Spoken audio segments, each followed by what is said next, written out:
What I'd like to do now is introduce you to Maria Losurdo.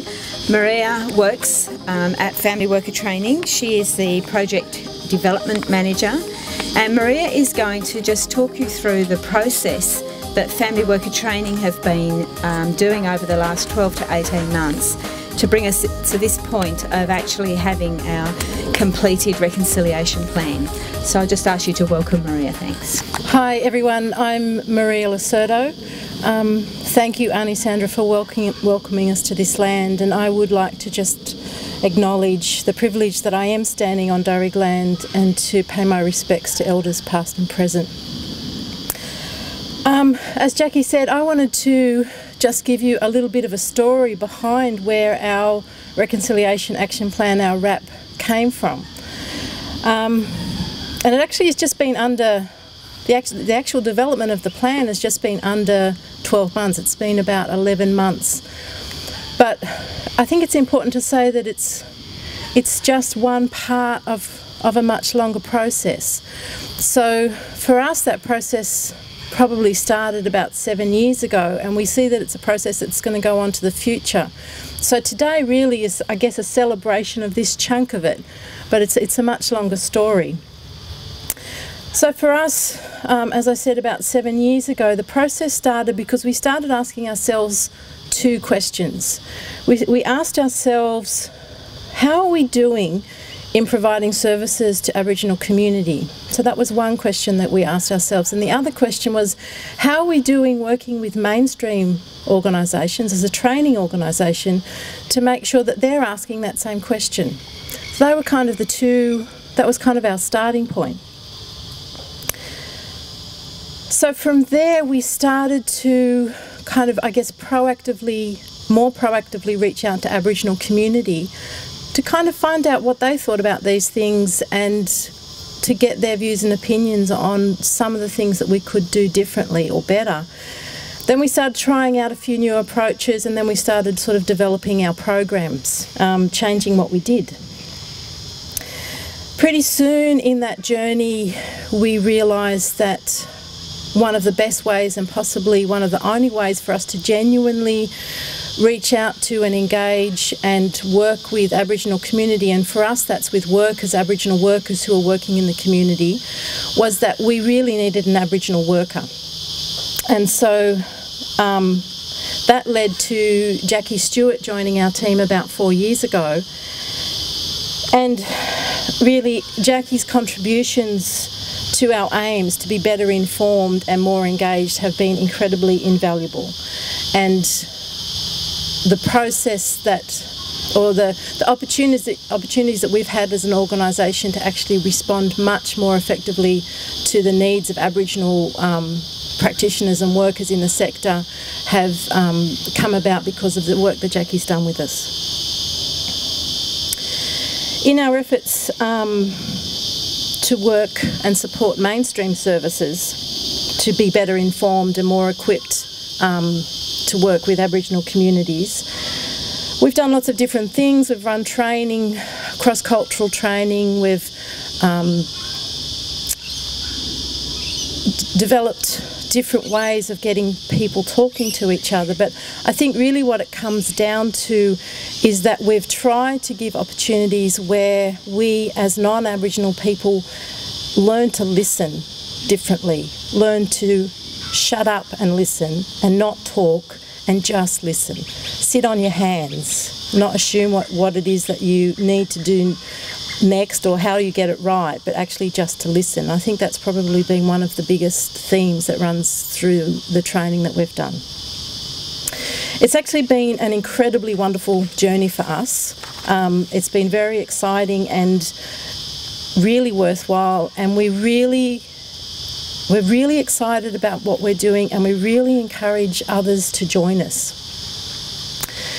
And we want to share what we're doing along the way. I mean, as a learning organisation, we're a little bit obsessive about learning journeys, but we really want to apply that to this process. So in the spirit of that, we just want to share, I guess, today a few things that we think are really important to keep in mind if you're on this journey or would like to start it. The first thing is the importance of actually supporting a designated person to lead the process and spearhead it along.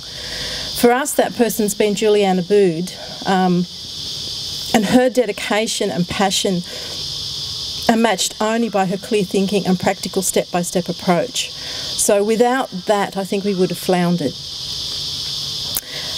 Form a small RAP working group. In our case, this involved 5 members of the team, headed by Julianne. And what our role was to work together to nut through the issues and tasks, and to help inform and support management and staff, and to keep people engaged and connected to the journey. The next thing I'd say is don't be daunted. If you're already thinking about doing a RAP, or just the fact that you're here, means that you've already started the process. You're not actually, this is not starting from scratch. Now you're a good way down the road.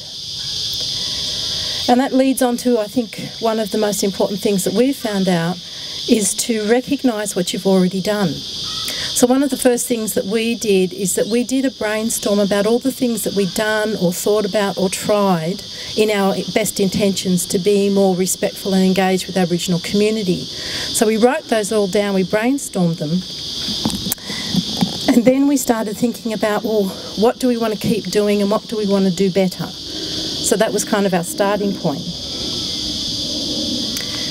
The next thing is also really important, and that's how critically important it is to bring everybody with you in your organisation along the way from the start.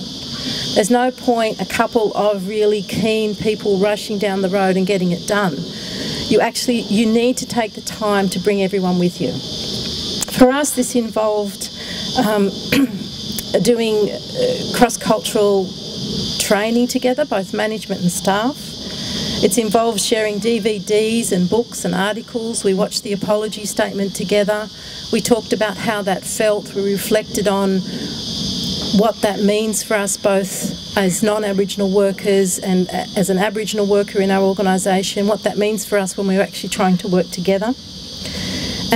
But most importantly, trying to build a common heart understanding of the impacts of colonialisation on Aboriginal people, and how the pain of that and the injustice of that is not a thing of the past. It's with us today, and so it has to be in the forefront of our minds. It has to be in how we decide to develop our services, how we decide to develop policies, how we interact with people both on a professional and a personal level. So they're some of the things that we've tried to do to try and help everybody, the whole team, the whole organisation, come along for the ride. It's really important to get help and support along the way.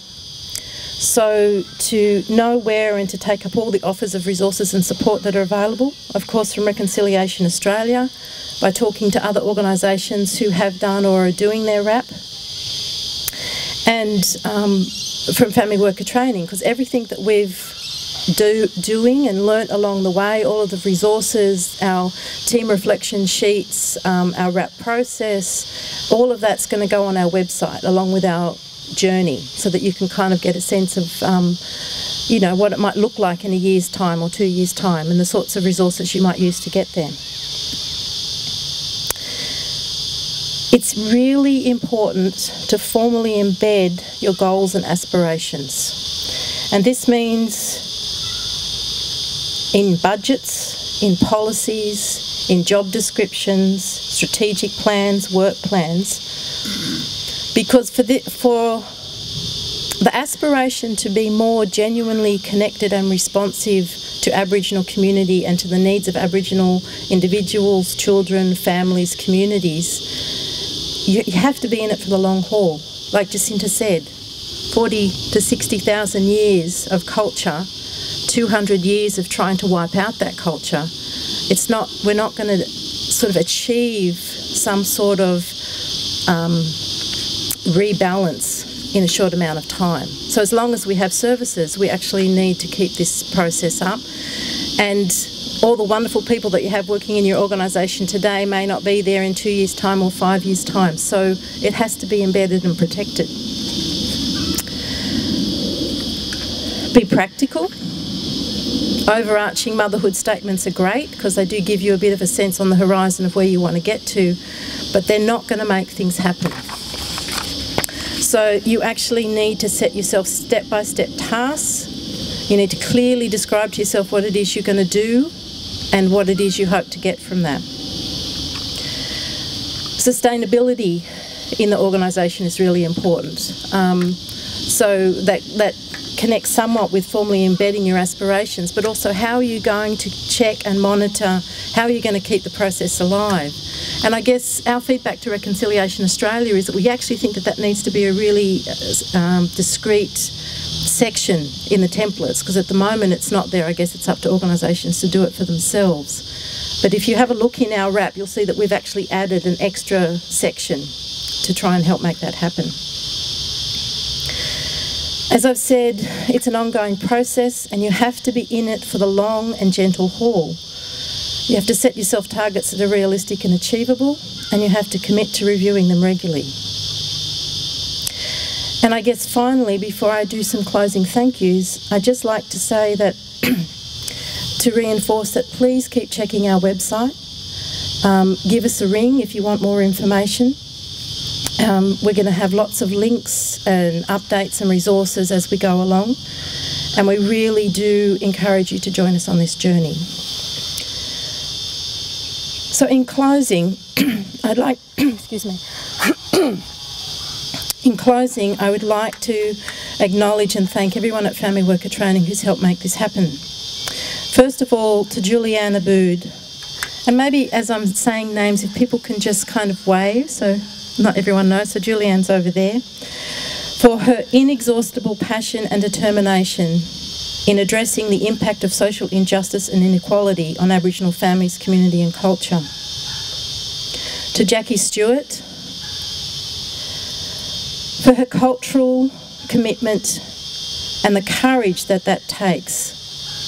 can take to stand strong in that way in a world that doesn't necessarily make space for you.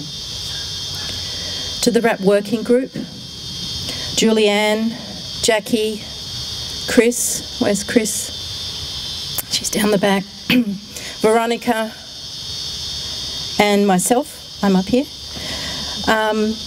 Because really, that, as I said, that working group has been a really important kind of guiding process, a guiding light, I guess, for the process. To Jackie Wilgris, our fearless leader, she's over there, for her unfailing support of the RAP working group and process, and our link between the board, who I'm going to thank very shortly, and the team, and having that commitment and that courage to make sure that the RAP process was embedded in budgets and is given time, support, and workers are released to focus on these areas. To the Family Worker Training Development Program Board, now there's a few of you here, maybe you could just stand up because I'd like for you to have some special acknowledgement. It's incredibly important that any process as big and important as this has the support of the whole organisation, and particularly from the board down. So for our board's foresight and vision and their overarching support and the extra time and thought that they've put in to this process, coming to actually, you know, putting aside whole days to come to training with the team, I just would like to really acknowledge that. And of course, for the whole Family Worker Development Training team, not just for being willing, but being enthusiastic in their commitment to self-reflection and change on top of all the work that we already do. Without this ongoing motivation and commitment to genuine cross-cultural respect and relationship building with our local Aboriginal community and friends, we wouldn't be standing here talking today. Thank you.